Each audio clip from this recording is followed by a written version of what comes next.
আল্লাহ তাআলা সূরা তাওবার 111 নম্বর আয়াত শুরু করলেন এভাবে, মুমিনদের পরিচয় হলো ইন্নাল্লাহা আশতারা মিনাল মুমিনিনা আনফুসাহুম ওয়া আমওয়ালাহুম বিআন্না লাহুমুল জান্নাহ।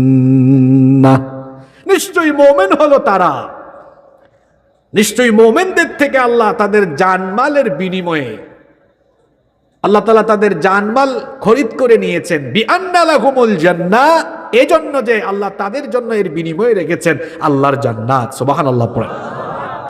আচ্ছা বলেন তো, জানমালের প্রকৃত মালিক কি আপনারা না আল্লাহ? তো আল্লাহর জানমাল, আল্লাহর দেওয়া জানমাল আল্লাহ আবার কিনবেন, এটা আবার কেমন কথা? আসলে জান এবং মাল এটা আল্লাহর, ঠিক আছে, কিন্তু এটাকে ব্যবহার করার ইখতিয়ার